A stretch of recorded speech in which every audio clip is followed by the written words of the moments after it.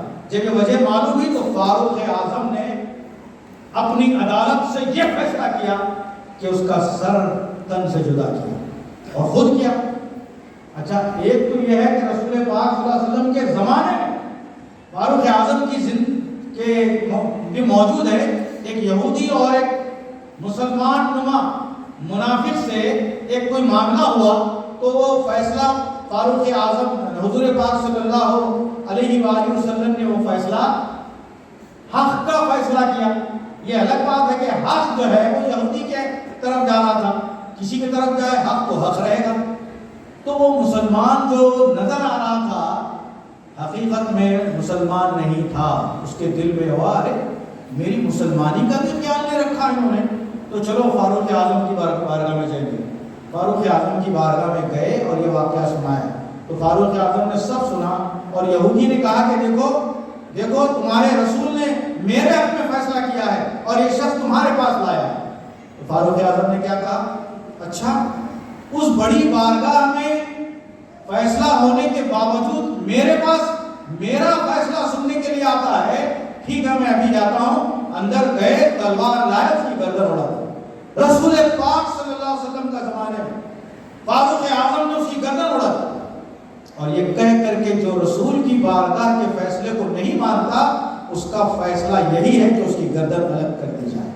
جب پورا معاملہ پھیل گیا کہ فاروق اعظم نے ایک مسلمان کو مار دیا، بارگاہ رسول میں اس واقعے کو پہنچایا گیا، تو رسول پاک صلی اللہ علیہ وسلم نے سن کر فرمایا کہ کیا عمر واقعی آپ نے، بھئی امتحاناً پوچھ رہے ہیں، سرکار کو سب معلوم ہے، امتحاناً ہمارے فصیح الدین نظامی صاحب امتحان لیتے ہیں تو بچے سے سوال کرتے ہیں کہ بھئی آپ ذرا بتائیے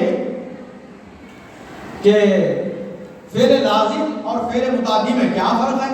اگر یہ سوال کر رہے ہیں تو اس کا مطلب یہ نہیں ہے کہ ہی ڈزنٹ نو، انہیں نہیں معلوم ہے، ایسا نہیں ہے، وہ امتحاناً سوال کر رہے ہیں۔ تو حضور پاک صلی اللہ علیہ وسلم کو سب معلوم تھا، امتحاناً سوال کر رہے ہیں، کیا اے عمر واقعتاً آپ نے ایک مسلمان کا سر قلم کیا ہے؟ تو فاروق اعظم کا ایمانی جواب سنیے، اعتقادی جواب سنیے، فراست مومن کا حوالہ سنیے۔ فاروق اعظم فرماتے ہیں یا رسول اللہ وہ مسلمان ہی کب ہے، وہ مسلمان ہی کب تھا جو آپ کے فیصلے کو نہ مانے، اس کا فیصلہ یہی ہے کہ اس کی گردن قلم کر دی جائے۔ آقا مسکرا دیے، اور مسکرانا اس بات کی علامت ہے کہ آقا نے فرمایا تم نے صحیح کیا، زبان حال سے فرمایا کہ تم نے صحیح کیا۔ اب میں آخری موڑ پر آتا ہوں، وہ نور الدین زنگی کا تو آپ نے واقعہ سنا ہے۔ نور الدین زنگی تقریباً 4ویں صدی کے بادشاہ تھے۔ ان کے زمانے میں ہوا یہ تھا کہ 2 یہودی مسجد نبوی میں آ کر عبادت ریاضت کرتے تھے، اور ان کے چہرے مہرے ایسے تھے کہ میں حکایتاً عرض کر رہا ہوں کہ فرشتہ بھی دیکھے تو دھوکہ کھا جائے کہ یہ فرشتہ تو نہیں۔ ایسے چہرے چمکتے ہوئے ایسے لوگوں کا انتخاب کیا گیا، وہ رات میں وہیں رہتے، دن بھر جو ہے آپ کے لوگوں کو پانی پلاتے، اور نمازوں کے وقت میں نماز میں مسجد میں آتے، اور رات میں جانماز کے نیچے سے وہ سرنگ لگانا شروع کر دیے تھے۔ سرنگ لگا کر یہ چاہتے تھے آپ کے ہمارے آقا و مولا کے جسم اطہر معمر معطر کو وہاں سے منتقل کرنا چاہتے تھے۔ اب میں رک کر ایک بات یہاں آپ سے عرض کرتا ہوں، یہ واقعہ حضور کے رسالے باکمال کے 500 سال کے بعد ہو رہا ہے، تو وہ آنے والا یہودی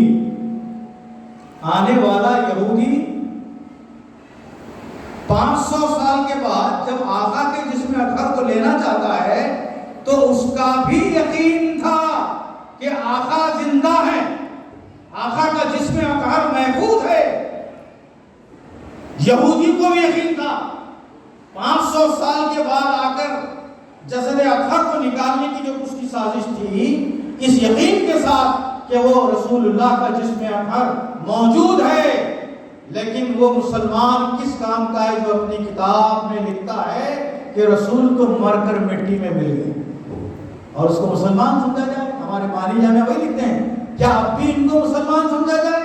کافر کا لفظ استعمال نہیں کیا۔ کیا کمال ہے بانی جامعہ نظامیہ کے قلم کا، انہوں نے کافر کا لفظ استعمال نہیں کیا، لیکن رویہ ایسا اختیار کیا، تحریری رویہ ایسا اختیار کیا کہ خود بخود وہ کافر ہو گئے۔ کیا اب بھی مسلمان سمجھا جائے؟ تو حاضرین، آج کے جو مسلمان جن کو 100 برس پہلے 1857 کے بعد یہ ساری گڑبڑ ہوئی اور کتاب مسلم علماء کے کتابوں میں لکھوایا گیا، آقا کی توہین کروائی گئی، آقا کو یہ یوں سمجھے کہ گستاخی کروائی گئی۔ مکہ شریف کے 20 اور مدینہ شریف کے 13، اس طرح 33 علماء حرمین شریفین نے متفقہ طور پر ان 5 مولویوں کو کافر قرار دیا، اور من شک فی کفرہم و عذابہم فہو ایضا کافر کا، جو ان کے کفر ہونے کافر ہونے میں شک کرے وہ بھی کافر ہے۔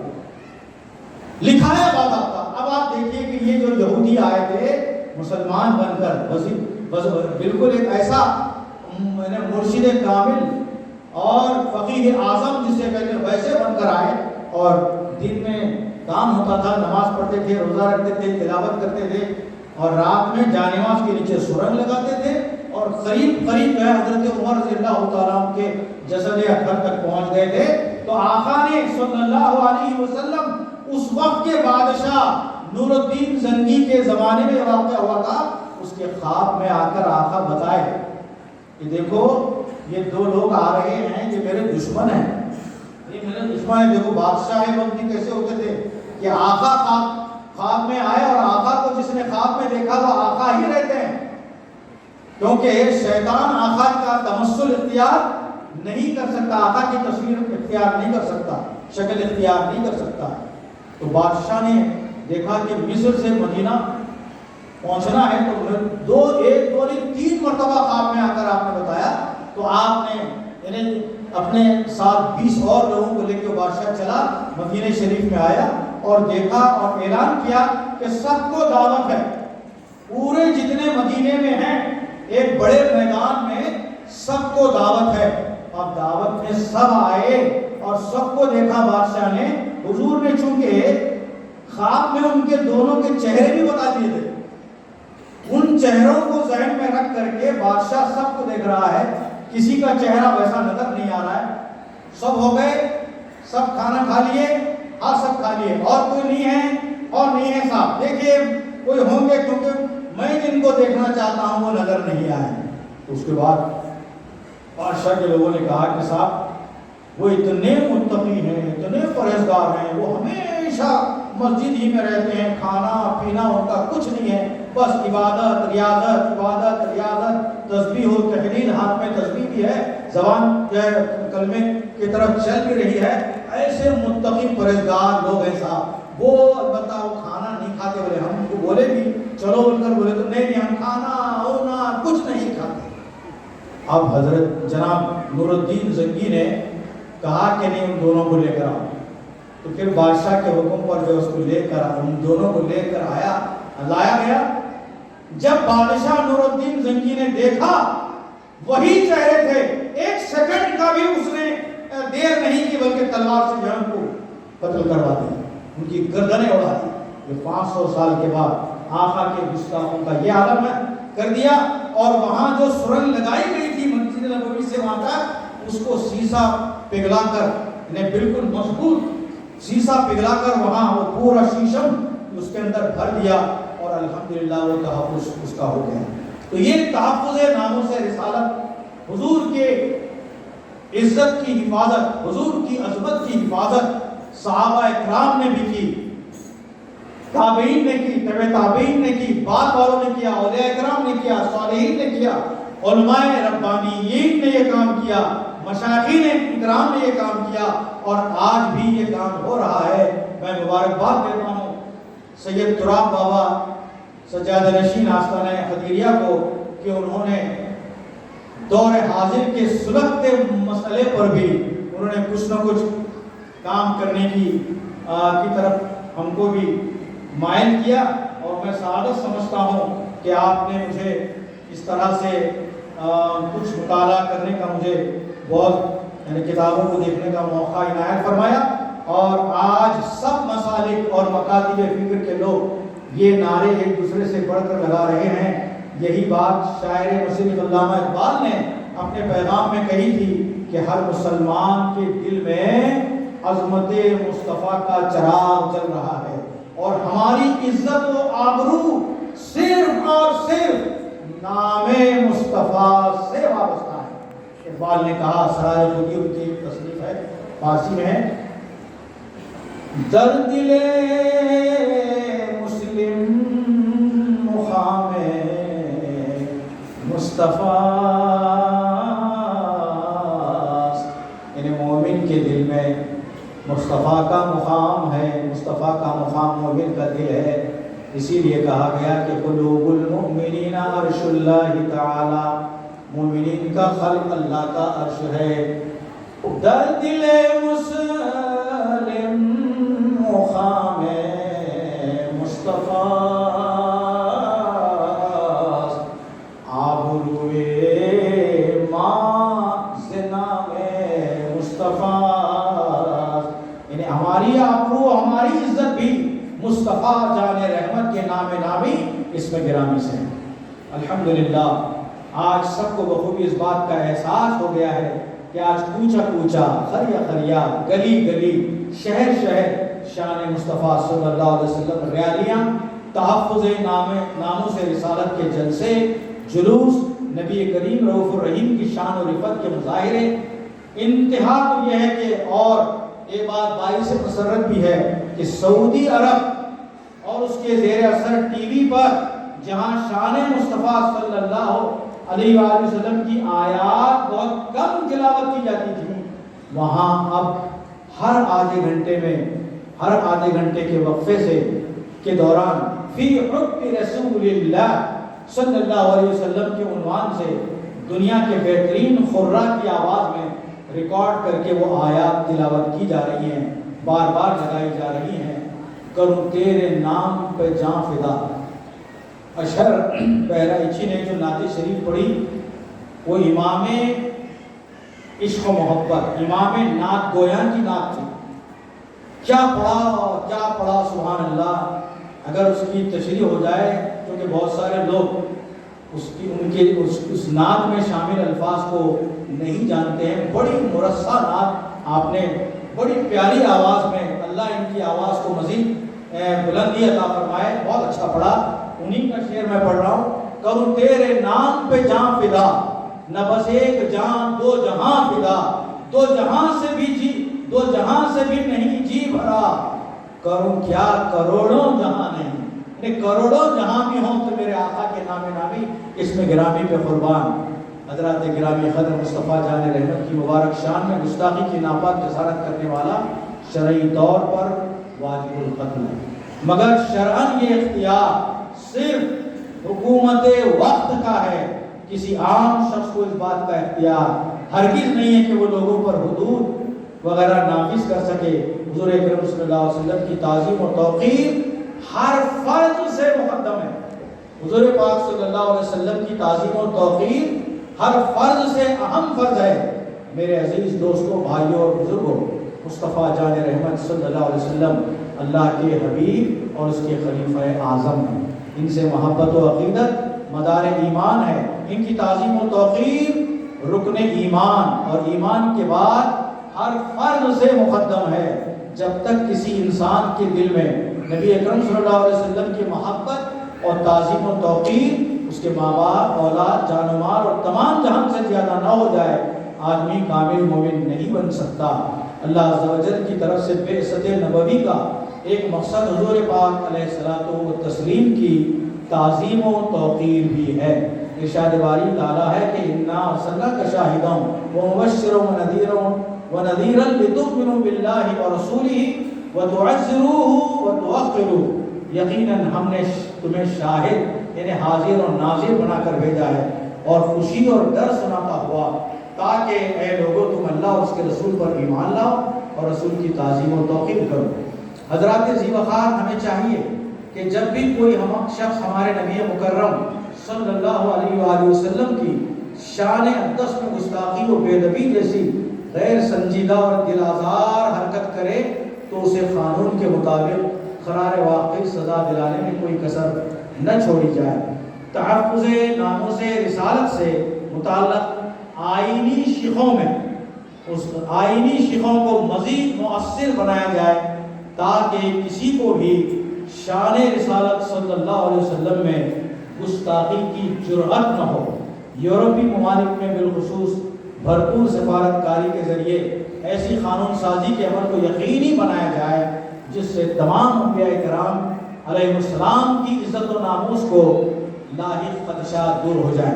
دعا ہے کہ اللہ ہمیں اور ہماری آنے والی نسلوں کو ناموس رسالت پر پہرا دینے کی توفیق عطا فرمائے. عقیدہ ختم نبوت کے خلاف سازشیں کرنے والوں کو نیست و نابود فرمائے. قادیانیوں کے روپ میں یہود و نصارہ کی طرف سے اسلام مخالف سازشوں کو ناکام بنایا جائے.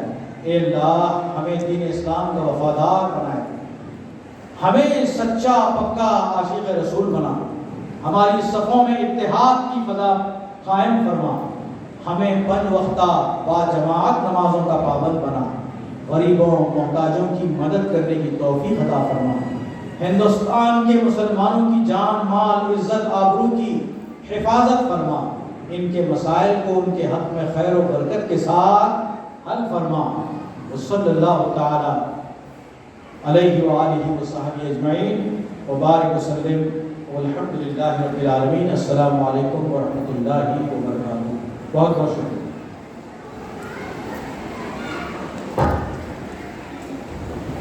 یہ تھے پروفیسر ڈاکٹر محمد عبدالحمید اکبر صاحب، صدر شعبہ اردو فارسی خواجہ بندہ نواز یونیورسٹی.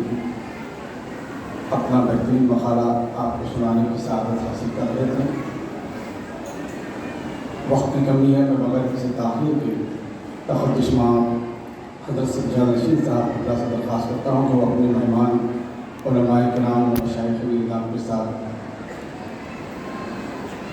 ترجمان خدیث کا رسمی اجرا کریں.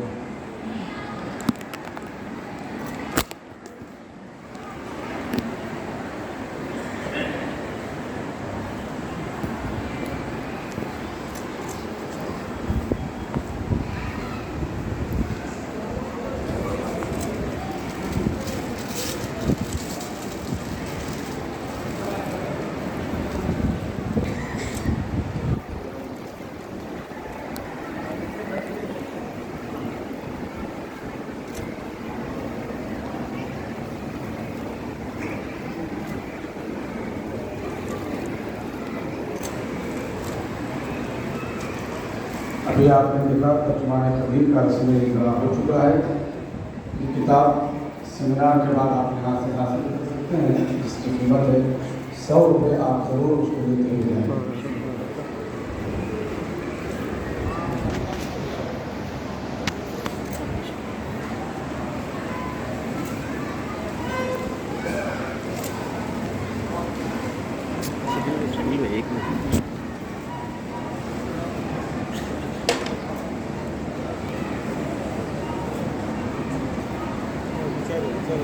چلو لانگ فوٹو لے لیں گے.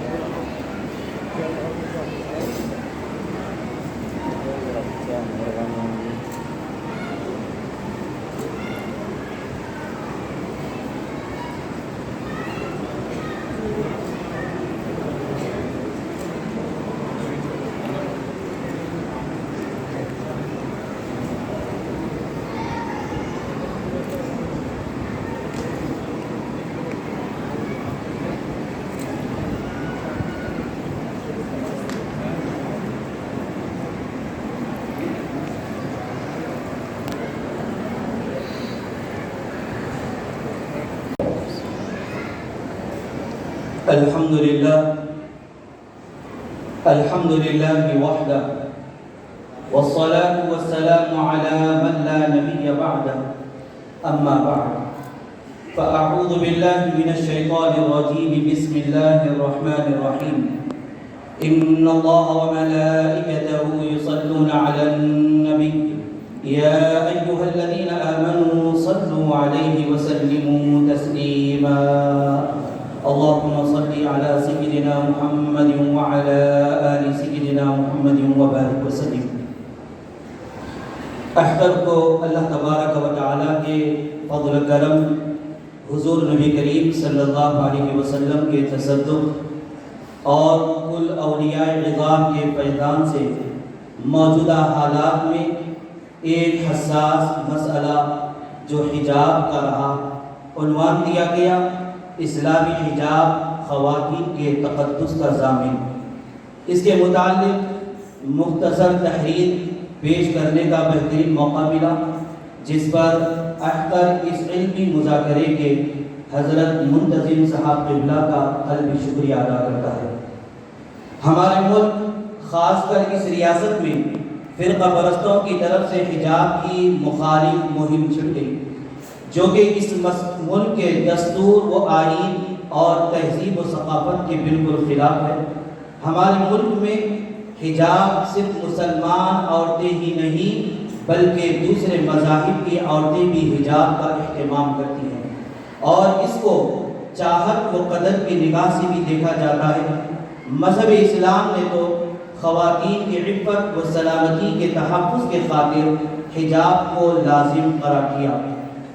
یاد رکھیں کہ اسلام نے ابتدا سے ہی خواتین کی عزت و وقار کو ملحوظ رکھا ہے، جبکہ مذہب اسلام کی آمد سے پہلے معاشرے میں خواتین کی کوئی اہمیت نہیں تھی، جس کی وضاحت قرآن مجید کی سورہ نور اور دیگر سورتوں کی مختلف آیتوں میں اللہ تبارک و تعالی نے بیان فرمایا، اور حضور نبی کریم صلی اللہ علیہ وسلم کے اقوال کے ارشادات کے ذریعے بھی یہ ثابت ہو چکا ہے کہ خواتین کی عزت کا لحاظ رکھا جائے اور ان کو باپردہ ہی رکھا جائے. چنانچہ ایک مقام پر اللہ تبارک و تعالی نے ارشاد فرمایا وَقَرْنَ فِي بُيُوتِكُنَّ وَلَا تَبَرَّجْنَ تَبَرُّجَ الْجَاهِلِيَّةِ الْأُولَى، اور اپنے گھروں میں سکون سے قیام پذیر رہنا اور پرانی یعنی جاہلیت کی طرح زیب و زینت کا اظہار نہ کرنا. حجاب ہر زمانے میں شرافت و عظمت کی نشانی سمجھا جاتا رہا. مذہب اسلام نے حجاب کا حکم دے کر ایک عورت کی عظمت کی حفاظت کی. حجاب چادر کے ذریعے ہو سکتا ہے، برقعے کے ذریعے ہو سکتا ہے، دوپٹے کے ذریعے ہو سکتا ہے. مسئلہ یہی ہے کہ عورت کا جسم اور اس کا بدن اور اس کے بال کسی اور کو نظر نہ آئے، یہی حجاب کہلایا جاتا ہے. چنانچہ اللہ تبارک و تعالی نے عورت کے متعلق یہاں تک کہ فرما دیا کہ بالکل آہستہ سے بات کہے، جسم تو بہت دور، اپنی زبان سے منہ سے نکلنے والے کلمات کو بھی آہستگی کے ساتھ اختیار کرے. فرمایا گیا فلا تخضعن بالقول فيطمع الذي في قلبه مرض وقل قولا معروفا. مردوں سے حسب ضرورت بات کرنے میں نرم لہجہ اختیار نہ کرنا کہ جس کے دل میں نفاق کی بیماری ہے، کہیں وہ لالچ کرنے لگے، اور ہمیشہ شک اور لچک سے محدود بات کرنا. اب پھر بتایا گیا کہ میک اپ کرنا، بن سور کر بازار یا باہر کسی جگہ جانا یہ شریعت میں ممنوع قرار دیا گیا، کیونکہ زینت یہ صرف شوہروں کے لیے ہونی چاہیے، اس کے علاوہ کسی اور کے لیے نہیں. چلتے ہوئے کوئی ایسی علامت بھی نہیں ہونی چاہیے جس کے ذریعے کسی آدمی کی نظر اس عورت پر پڑ جائے اور اس کے دل میں برے خیالات اور وسوسے پیدا ہو جائے. شریعت نے اس سے بھی منع کیا. چنانچہ امام محمد بن سیرین رحمہ اللہ تعالی فرماتے ہیں، جو مشہور تابعی حضرت عبیدہ رضی اللہ عنہ کے متعلق کہ ایک آیت ہے یدنین علیہن من جلابیبہن ذالک ادنی ان یعرفن فلا یؤذین کے تحت کہ آپ عملی تفسیر کو اختیار کرتے فرماتے ہیں کہ چادر کے ذریعے چہرے کو اس طرح ڈھانپ لینا کہ صرف ایک آنکھ نظر آئے، دو آنکھیں بالکل یا طور پر نظر نہ آئے، اور آپ نے یہ طریقہ کار اختیار کر کے بتا دیا کہ ایک آنکھ اس لیے کھلی رکھی جائے تاکہ راستہ طے کرنے میں آسانی ہو، ورنہ اس کو بھی ڈھانپ لینا چاہیے، یہی پردہ کہلایا جاتا ہے۔ چنانچہ بتایا گیا کہ اسلام میں عورت کا مقام، جب ظلم و اندھیری میں مذہب اسلام کا آفتاب طلوع ہوا تو عورتوں کو ان کے حقوق دیے گئے، افراط و تفریط ختم ہوئی، جس کا جو حق تھا اس کو وہ حق دیا گیا۔ چنانچہ حضور پاک علیہ السلام حجۃ الوداع کے موقع پر جو خطاب فرمائے اس میں خاص طور پر عورتوں کے تعلق سے توجہ دلائے اور یہ فرمایا کہ عورت کو عزت اور مقام جو احترام کا ہے اس کو باقی رکھا جائے، اور عورت کو اپنے خاندان کی ملکہ مہارانی اس کو بنایا جائے اور اس کی شخصیت کو کبھی ختم ہونے نہ دیا جائے۔ اللہ تعالیٰ کے احسانات میں سے ایک عظیم احسان یہ ہے کہ شہوت کے استعمال کا جائز طریقہ اس نے نکاح کو بتلایا ہے، جس کے ذریعے شہوت کی آگ کو ٹھنڈی کیا جا سکتا ہے اور ہر قسم کے نامناسب ناجائز کاموں سے وہ اپنے آپ کو بچا سکتا ہے، اور یہ طریقہ صرف شرعی نکاح سے ہی ہو سکتا ہے، اس کے علاوہ کسی اور راستے سے ممکن نہیں۔ احادیث پاک میں حضور پاک علیہ السلام نے عورتوں کی عفت و عصمت کے متعلق بہت سارے مقامات پر ارشاد فرمائے، اور ایک مقام پر یہ ارشاد فرمائے کہ بدکاری کے نقصانات سے امت کو آگاہ فرماتے ہوئے فرماتے ہیں کہ کثرت اموات کا سب سے بڑا سبب زنا کو آپ نے بتلایا ہے۔ چنانچہ ایک حدیث میں کئی باتوں کا تذکرہ کیا گیا جس میں یہ بتایا گیا کہ کسی قوم میں زنا عام ہونے کی وجہ سے موت کی کثرت ہو جاتی ہے، یہ موطا امام مالک میں بیان کیا گیا۔ اور حجاب ہے کیا؟ بتایا گیا کہ حجاب میں وقار ہے، حجاب میں عظمت ہے۔ حضور پاک علیہ السلام اس امت میں اور اپنے امت کی تعلیم کے لیے اور آپ کو جس مقصد کے لیے بھیجا گیا اس مقصد کی تکمیل کرتے ہوئے حضور پاک علیہ السلام نے ارشاد فرمایا بعثت لأتمم مکارم الاخلاق، اور اسی کی طرح آپ نے اخلاق، آداب اور فضائل کی دعوت دی ہے، رذائل بری خصلتوں سے مرد و عورت کو ہر طرح سے بچنے کی تاکید فرمائی۔ چنانچہ حضور پاک علیہ السلام کے کئی بلند اخلاق ہیں، ان میں کا ایک خلق حیا ہے جس کو آپ علیہ السلام نے نہ صرف اختیار کیا بلکہ اپنی امت کو بھی اس کی تعلیم دی ہے۔ شرعی حجاب کا اہتمام انسان کی فطرت میں اللہ تعالیٰ نے حیا کا خوب مادہ رکھا ہے۔ انسان مرد ہو یا عورت ہو اپنے جسم کے کچھ حصوں کو دوسروں سے چھپانا چاہتا ہے اور لوگوں کے سامنے ان کا ظاہر ہونا اسے گوارا نہیں ہوتا۔ کے بے شمار فوائد ہے۔ یاد رکھیں کہ مذہب اسلام نے جس پردے کا حکم دیا اس کا مقصد مردوں عورتوں کے اخلاق، ان کی عصمت، ان کی حفاظت اور ان کا خیال رکھا جائے، ملک اور معاشرے کو فحش و بے حیائی اور جنسی بے راہ روی سے بچایا جائے۔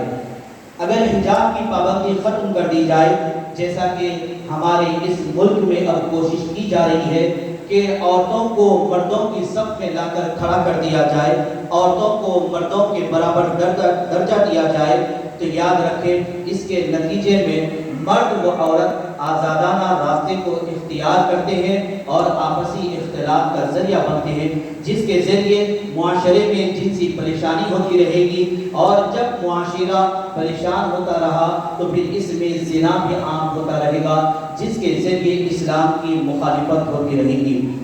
اسلام میں اہم فرق ستر عورت ہے اور یہ تمام انبیاء کی شریعتوں میں ضروری رہا۔ حجاب یعنی پردے کے فوائد۔ حجاب کرنے میں اللہ تعالیٰ اور اس کے رسول کی اطاعت و فرما برداری ہے۔ حجاب دلوں کی طہارت یعنی پاکیزگی کا سبب ہے۔ حجاب ایمان کی علامت ہے۔ حجاب شرم و حیا کا محافظ و نگہبان ہے۔ حجاب غیرت کا درس دیتا ہے۔ حجاب مرد و عورت کے اختلاط سے دوری کا بہترین سبب ہے۔ بے حجاب کی تباہ کاریاں، بے حجاب سے اللہ تعالیٰ اور اس کے رسول پاک علیہ السلام کی نافرمانی کا سبب بنتا ہے۔ بے حجاب ہلاکت، خیر اور گناہ کبیرہ کا سبب بنتا ہے۔ بے حجاب لعنت کا سبب ہے۔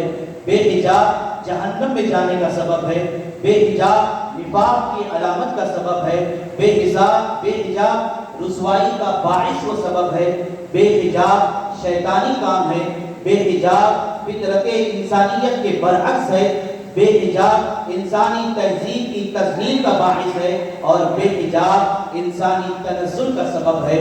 بے حجاب آنکھوں کے زنا کو فروغ دینے میں کلیدی رول ادا کرتا ہے۔ افسوس، صد افسوس کہ ہم نے موجودہ دور میں اسلامی تعلیمات کو بھلا کر بے حجاب یعنی بے پردگی کی زندگی کو اختیار کیا ہے، اور یاد رکھیں اس کے ذریعے ہم ذلت و رسوائی اور پستی کی طرف جاتے رہیں گے۔ آخر میں اس مقالے کا آخری حصہ پیش کیا جائے گا۔ حیا و عفت یعنی شرم و پاک دامنی کا بدلہ جنت ہے۔ کام تھوڑا ہے مگر انعام بڑا ہے۔ جو کوئی دنیا پانی میں حیا اور پاک دامنی کا اہتمام کرتا ہے، نفسانی، شیطانی اور شہوانی خواہشات سے دوری پر جب اس راستے کو اختیار کرتا ہے تو اللہ تبارک و تعالی اس کے دوری کے سبب دنیا میں اور آخرت میں اس کو بے حساب انعامات سے نوازتا ہے۔ دنیا میں عزت، آخرت میں مغفرت یعنی بخشش ہوگی۔ اللہ تعالی ہم سب کو نیک توفیق عطا فرمائے، ہمارے ملک اور اس ریاست کے ہر مرد و عورت کو ہر طرح کا قلبی سکون و راحت پہنچائے، آمین ثم آمین۔ وما علینا الا البلاغ المبین۔ والسلام علیکم ورحمۃ اللہ وبرکاتہ۔ لله الحمد في الآخرة والأولى والصلاة والسلام على من قيل في شأنه وللآخرة خير لك من الأولى وعلى آله وصحبه وأولياء أمته أجمعين۔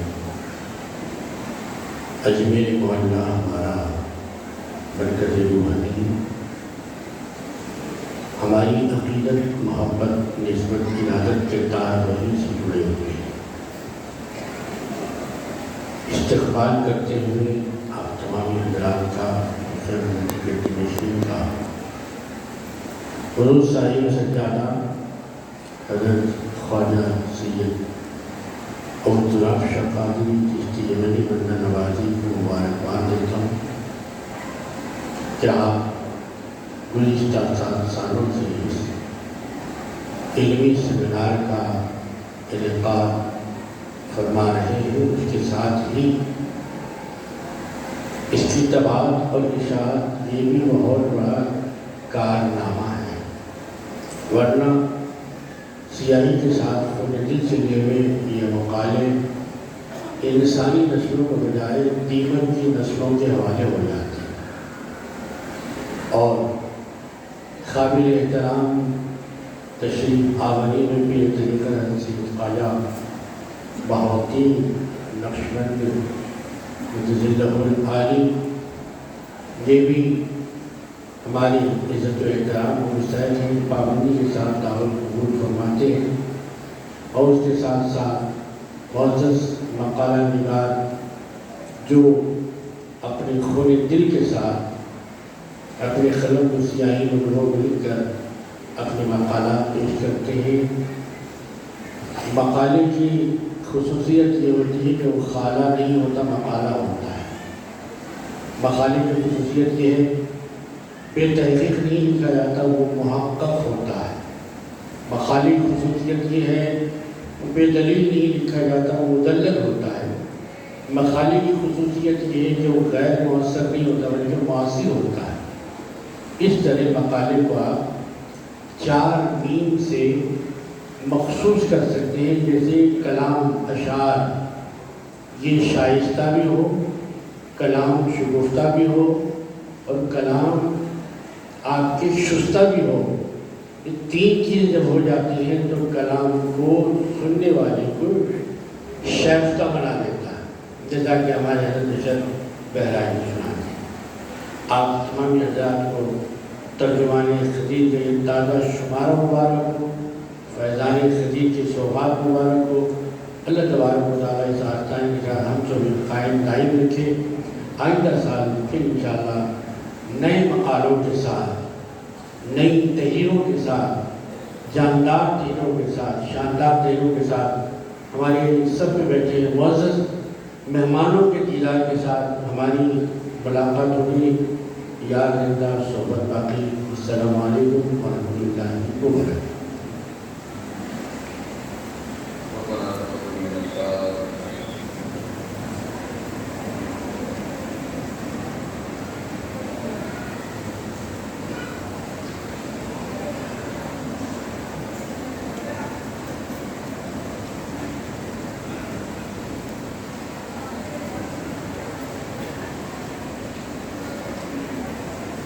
قال الله تعالى عز وجل إن الله وملائكته يصلون على النبي يا أيها الذين آمنوا صلوا عليه وسلموا تسليما اللهم صل على سيدنا وشفيعنا وحبيبنا ونبينا مولانا محمد وعلى آله وصحبه أجمعين ربنا تقبل منا إنك أنت السميع العليم وتب علينا إنك أنت التواب الرحيم اللهم اجعلنا من التوابين واجعلنا من المتطهرين اللهم